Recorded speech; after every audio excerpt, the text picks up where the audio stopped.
Салом алейкум мардум. Имрӯза видео дар бораи телефонҳои Tecno Spark 20 Pro Plus ва телефони Redmi Note 13 Pro, Redmi Note 13 холӣ ва ҳозир дар борашон гап мезанем. Ҷада телефонҳо тайёр кардагӣ, актив кардагӣ ҳамаш. Просто барои пешаи видео тамошо кардан илтимос якта лайк монед ва дар комментария кадом телефон шумо дар махсуси дар комментария нависед, хеле хубтар мешавад ва поддержка барои мо мешавад. ва дар реҷа бошад телефони Tecno Spark 20 Pro Plus пешаи телефон нишон додам, хубтаракаш коробкаша нишон метавем.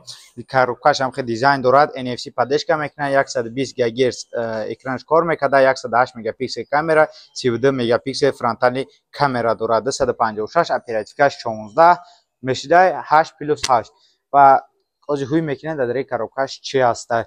Ё ко оператор телефон худаш Tecno Spark 20 Pro Plus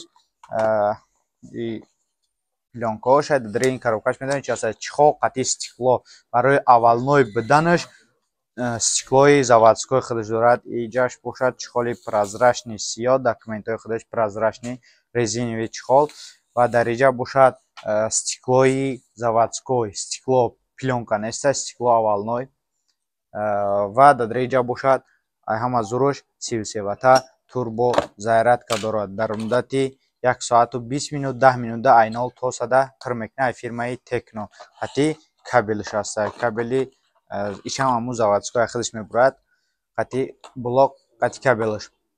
Дар иҷа бошад симак барои симкарта ҳуй карданак дар ҳама телефонҳо мешавад. Ин буд обзор дар ҳамун коробкаи телефонҳои Tecno Spark Tecno Spark 20 Pro Plus ва иҷа дар бошад телефони Redmi Note 13 Pro. гуфта намонад ҳама телефонҳои мо дар магазини Realphone 1 сол гарантия дорад. официални магазини Realphone ва официални бо айдри Redmi ё Tecno Spark ҳамаҷда официални гарантия дорад. ва иҷа дар бошад дар коробкаш Redmi Note 13 Pro, коробкаш сафед, ҷаш бошад дизайни худаш NFC поддержкаш мекунад. опа ҳуйш мекунем. ирам бошад ами якум как китобчаш дорад. книжка, симак барои симкарта ҳуй карданак, ҷаш бошад книжка мегум, чихоли сиёҳ, ранги солои пешина, чихолои сафеди прозрачни резиновый, ини хеле ранги Tecno Spark нав, чихоли сиёҳ мондагӣ, сразу чирк намешавад телефон, ки хеле кори хеле зур кадай барои телефон. ва иҷа бошад 33 ватта айран турбо зарядка дорад, қатъи кабелш. почти ҳардуш хеле 33 ватта айран турбо зарядка дорад. Tecno Spark 20 Pro Plus ҳам бошад ҳардуш 33 ватта турбо зарядка дорад. ва ака мегзарем ба телефонҳо. сразу мегирем телефони Tecno Spark 20 Pro Plus 108 мегапиксел камера дорад, ҳамин хел дизайн дорад. ҷашда бошад камераш кулак ё спичка, пай дастат намемонад, вообще ай ҳамаш ай сиёҳ шамам хеле расветка дорад, мисол пай даст намемонад, айш бошад эко кожа, пай дастат ирам намемонад, кожни эко кожа. ва аввалной экран дорад, аввалной гаштагӣ 5 мегапиксел фронтальни камера дорад, 32 мегапиксел фронтальни камера дорад. баъзи камераша ҳуй мекунем, мебинем чӣ хел сурат мегирад. ина нихша бигирам, ин сиёнкада ҳозир мондагием ва иш бошад камера. биё брат ай пештарак нишон теку чӣ хелай ва баҳо битен хитон. хел сурат мегирад. 100 мегапиксел аера хушубо дига намегирад, 100 мегапиксел анқадр сурат мегирад.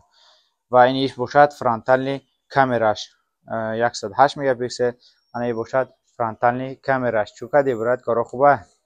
ва иҷа да бошад ҳозир да Wi-Fi ҳам подключит мекунем, дар YouTube ҳам мемонем, калонкаоша мебинем. игравой да бошад хеле телефони соза 45 FPS мебардорад бозира. 45 FPS Wi-Fi надорад, Free Fire, PUBG 45 FPS тоза мебардорад. ана бошад телефони Tecno Redmi Note 13 Pro. и ай бошад 30 FPS мебардорад. вот HDR. ба фикри ма чем ай телефони Tecno Spark 20 Pro Plus, чем ай Redmi Note 13 хубтарак ай 20 Pro Plus ба фикрам. ай рӯи камераш. паиш буд суратгираки Redmi Note 13. экрани ҳардаш бошад AMOLED уже да Wi-Fi подключит кардем ва YouTube ҳам уже мондем. ина музикаи мемонем, калонкаоша бинем чӣ хел мехонад, тоза мехонад. ва рафтем. ва ина качествои AMOLED экран буданаш.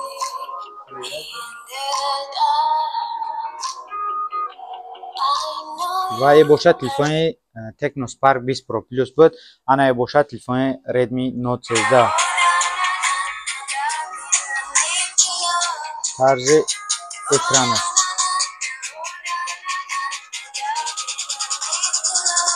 хеле ҳардаш баланд мехунад. ва процессори телефони Tecno Spark 20 Pro Plus бошад Mediatek Helio G99 ва телефони Redmi Note 13 Pro бошад Snapdragon 685 ва 5000 мАч ҳардаш 5000 мАч батарейка дорад. Телефони Redmi Note 13 ам бошад 5000 мАч батарейка дорад. гуфта намонад дар магазини Riafon беғайр аз телефонҳои Tecno Spark 20 Pro Plus, телефони Redmi Note 13 дига моделҳом ҳастанд дар витрина Samsung го ва шумо дар комментария нависед ки кадом телефонҳоро дар видеои дигар шумо да обзор карда тием дарҷа аст. Телефонҳои буҷетни Redmi аст, телефонҳои Redmi 12, телефонҳои Redmi Note 12, телефонҳои Redmi Note 13 Pro уже обзор кардем, гузаштем дар видеои пешина ва шумо нависед телефонҳои игравой ҳастанд дарҷа Poco X6 Pro памяти 856 ва 12 ба 512 тагар мешавад. Нархошон бошад 28000 рубл ва ҷа бошад телефонҳои Tecno на гуфта гузаштем. Телефони Tecno Spark 20 Pro Plus буд, телефонҳои Infinix Zero C аст. почти любой модели соли 2024 аст. шумо просто дар комментария нависед, дар видеои навбатӣ телефонҳо барои шумо обзор карда тием. ва адреси мо бошад метро Бутурская, выходи 4, торговый центр Зелёный. метавонед бемалол биёед ай магазини Riafon харидорӣ кунед. любой модели телефонҳо ҳаст соли 2024. номеро дар рӯи экран ай метавонед прямо дар WhatsApp алоқа бироед хада любой телефона вибр кунед. агар дар дигар шаҳрҳои Россия бошед ба почта равон мекунем. агар ки дар дигар шаҳрҳои Тоҷикистон бошед, дар Тоҷикистон бошед ба Тоҷикистон ҳам телефон равон карда метавонед дар муддати 3-4 рӯзи корӣ.